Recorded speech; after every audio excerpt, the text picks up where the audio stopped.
हम लोग क्लास 8 के सेक्शन में ज्योग्राफी के चैप्टर 2 के बाद बचे हुए पार्ट्स को हम कंटिन्यू आज करेंगे। इसके पहले हमने लैंड के बारे में पढ़ा था, आज हम सॉइल के बारे में पढ़ेंगे। सॉइल के बारे में और पहले हमने पढ़ चुके हैं फॉर्मेशन वगैरह के बारे में। आज हम सॉइल के बारे में पढ़ेंगे। सॉइल होता क्या है? Upper most layer of the crust, ऊपर का जो सबसे ऊपरी परत जो होती है उस सॉइल के नाम से जानी जाती है, जिससे पेड़ पौधे उगते हैं। आइए आज हम देख लेते हैं टाइप ऑफ सॉइल। भारत में कितने तरह की मिट्टियां पाई जाती हैं? There are 6 types of soils are found in India। 6 तरह की मिट्टियां भारत में पाई जाती हैं। पहला हम देख लेते हैं और एलिगल सॉइल, जिसको जलोढ़ मिट्टी के नाम से जानते हैं। ये खास करके गंगा के मैदानी क्षेत्रों में और डेल्टा क्षेत्रों में मिट्टी पाई जाती है। And it is very fertile, बहुत ही उपजाऊ होती है। And it supports so many crops, as for example for wheat, paddy बहुत तरह के यूज कर सकते हैं। धान हो गई, अच्छी पैदावार होती है एलिबल सॉइल में। सेकंड वाला है ब्लैक सॉइल। ये मुख्य रूप से मिट्टी ज्वालामुखी विस्फोट से बने हुए चट्टानों से रॉक जिसको कहते हैं टुकड़े फूटने से मिट्टी बनती है। और खास करके दक्षिण भारत में इसको जिस क्षेत्र में मिट्टी पाई जाती है ब्लैक सॉइल, इसको डकन ट्रैक के नाम से जानते हैं। इसका लोकल नाम वहाँ पर रेगर होता है।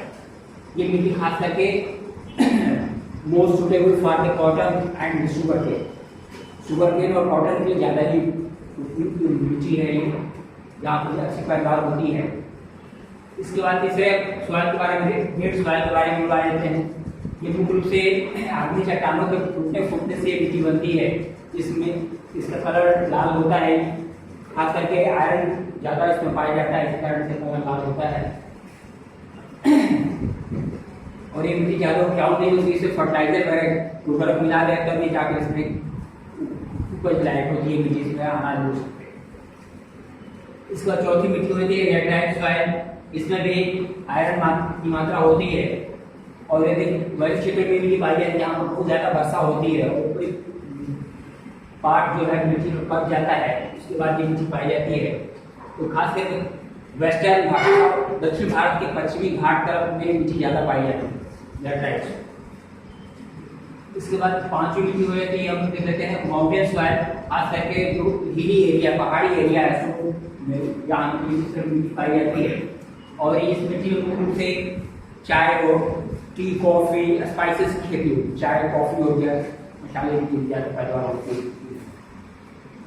इसके बाद छठी मिट्टी होती है लेयर सॉइल। ये खास करके बहुत उपजाऊ मिट्टी की होती है।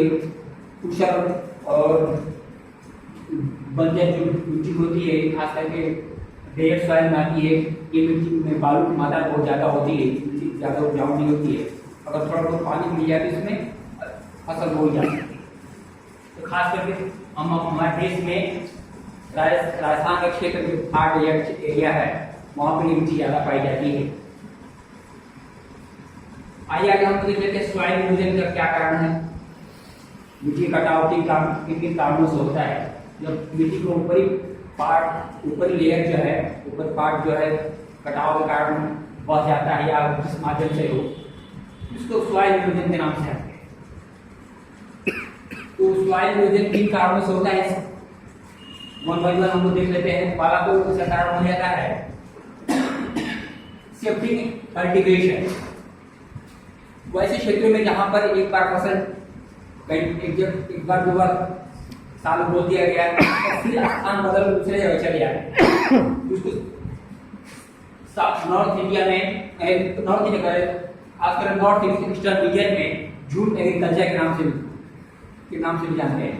तो जंगली क्षेत्रों में लोग मिट्टी घास फूस काट करके, पेड़ पौधे काट करके वहाँ खेती करते हैं 2 साल, और फिर जब उसको उपजाऊ क्षमता खत्म हो जाती है तो फिर दूसरे जगह चले जाते हैं। उससे क्या होता है, पेड़ पौधे कट जाने से, घास हट जाने से उस मिट्टी का कटाव शुरू हो जाता है। एक कारण ये हो जाता है शिफ्टिंग एग्रीकल्चर। दूसरा कारण इसका हो जाता है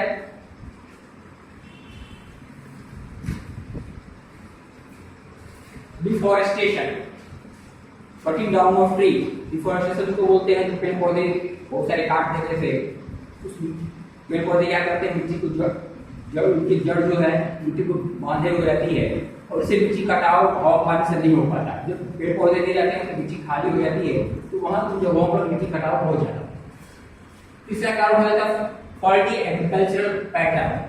लोग गलत ढंग से खेती करते हैं, मान लीजिए ढलान क्षेत्र है, वहाँ पर उसके ढलान के में खेती करते हैं, तो मिट्टी कटाव ज्यादा होता है। और ढलान के विपरीत दिशा में जुताई की जाए, फसलें बो जाए तो उससे मिट्टी कटाव कम होता है। चौथा होता है फॉल्टी क्रॉपिंग पैटर्न। लोग क्या करते हैं कि एक ही खेत में एक साल में एक बार फसल बोए, उसका पूरा फील्ड जो है खाली पड़ा हुआ है। उससे खाली रहने से क्या होता है, मिट्टी हवा से मिट्टी कटाव, हवा और पानी से मिट्टी कटाव होता है। ये हम देखिए बहुत सारे 4-5 कारण जो थे ये मिट्टी कटाव कारण हो जाते हैं। उसकी बचाव के लिए कंजर्वेशन सॉइल के लिए हम क्या करेंगे, क्या उपाय करें कि मिट्टी कटाव नहीं, मिट्टी हमारी बची है उसकी फर्टिलिटी बनी रहे। तो उसके लिए हम क्या करते हैं, टॉप सबसे इसमें क्या करते हैं, इसमें विविध तरीके अपनाते हैं। पहले मिल्चिंग बोलते हैं। मिल्चिंग तरीके में क्या होता है, जो खाली जमीन है उसको अगर कोई फसल नहीं बोई जा रही है तो वैसे घास फूस वहां पर वैसे डाल दिया जाता है ताकि मिट्टी का पानी से कटाव हो। एक तो मिल्चिंग होता है। दूसरा होता है काउंटर बैरियर। काउंटर बैरियर में क्या होता है, इसमें स्टोर हो गए घास के माध्यम से जो समान ऊंचाई की पट्टी है उसके आसपास से बैरियर लगा दिया ताकि मिट्टी कटाव हो। इसके बाद तीसरा होता है रॉक बैंड बना देते हैं। मान लो पहाड़ी एरिया है जहाँ पर पानी के कारण बहुत सारा मिट्टी कटाव होता है, तो उससे क्या होता है, पानी का बहाव कम हो जाता है, धारा कम हो जाती है, उससे मिट्टी कटाव होता है। रॉक डैम बना देते हैं, मतलब कि जो डैम बनाते हैं। इसके बाद टेरेस फार्मिंग। टेरेस फार्मिंग क्या, पहाड़ी खास करके माउंटेन एरिया में, पहाड़ी ढलान वाले क्षेत्रों में क्या करते हैं, सीढ़ीनुमा खेत बनाते हैं, राष्ट्रीय काट करते हैं। उससे क्या होता है, मिट्टी कटाव कम होता है।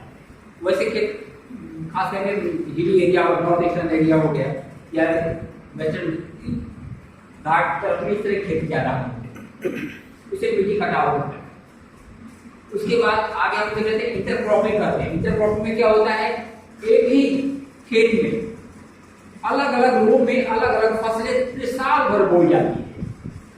छोटी बड़ी फसलें बहुत रखो, जैसे बीन्स हो गए, मक्का हो गया, इनकी खेती अलग अलग समय में करते हैं। तो क्या होता है, तरह साल भर उस खेत में कुछ बोया जाता है, उसे मिट्टी कटाव हवा पानी के माध्यम से जो भी फिजिकल फैक्टर है उसके कारण कम होता है, इससे मिट्टी बचाव होता है।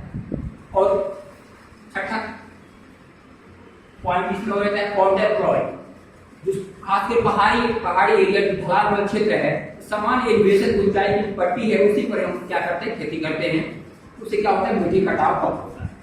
और उसके बाद सेंटर बेल्ट का लास्ट पॉइंट हो जाता है सेंटर बेल्ट। सेंटर बेल्ट क्या होता है, जिन खेतों में खेती अनाज उग जाना है उसके किनारे किनारे क्या करते हैं, कोई पौधे लगा देते हैं। उससे क्या होता है, खाली जगहों पर हवा और मिट्टी का कटाव ज्यादा होता है। मिट्टी कटाव ज्यादा होता है पानी के माध्यम से या हवा, खास करके जब ड्राई एरिया हो जाता है तो मिट्टी कटाव ज्यादा होता है। तो पेड़ पौधे रहते हैं तो क्या होता है, बैरियर काम करते हैं, हवा वहां पर रोकते हैं, इससे मिट्टी कटाव जगहों पर रोक पाते हैं। तो ये तो हम देखें मिट्टी कटाव इस ढंग से बचा सकते हैं। हमारे अपर पार्ट जो पार्ट है, जो हवा नेचुरल फैक्टर से कट कर नहीं जाए, ये बहुत सारे फैक्टर हो सकते हैं, ये कारण तरीके हो सकते हैं जिसके माध्यम से मिट्टी को कटाव को रोक सकते हैं। Thank you.